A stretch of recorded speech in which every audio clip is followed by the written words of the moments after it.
Welcome to our Algebra series. Today we are diving into parabola transformations, specifically focusing on vertical stretch and vertical compression.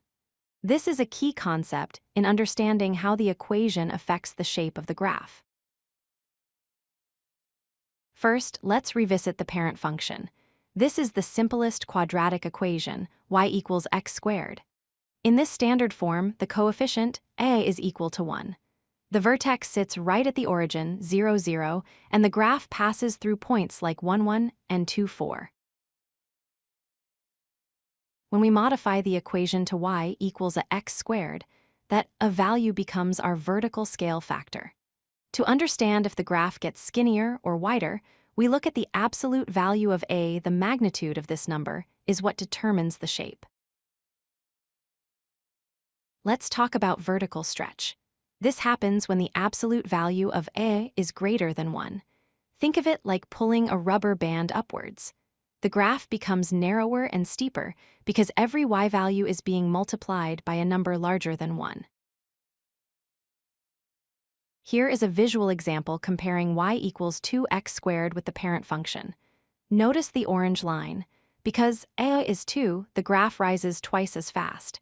At x equals 1, the y value jumps up to 2 instead of 1. It is visibly narrower.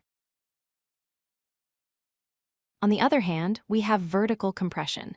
This occurs when the absolute value of a is between 0 and 1. This creates a wider graph. It is like pressing down on a spring. The parabola flattens out toward the x-axis. Let's look at y equals 0.5x squared. Here, a is 1/2. Comparing it to the white parent line, the teal line is much wider. It rises slower because every output value is being cut in half. If we look at the numbers, the pattern becomes clear. In the table, look at the row where x is 2. The parent function gives 4. The stretched function doubles that to 8. The compressed function halves it to 2. The math matches the visual. So, to visualize it all together, if a is greater than 1, your graph will be inside the parent graph, making it narrower. If a is a fraction less than 1, your graph will be outside the parent graph, making it wider. Here is your cheat sheet to remember the rules. If the absolute value of a is greater than 1, it is a vertical stretch. The graph gets narrower. If it is between 0 and 1, it is a vertical compression. The graph gets wider. Thanks for watching.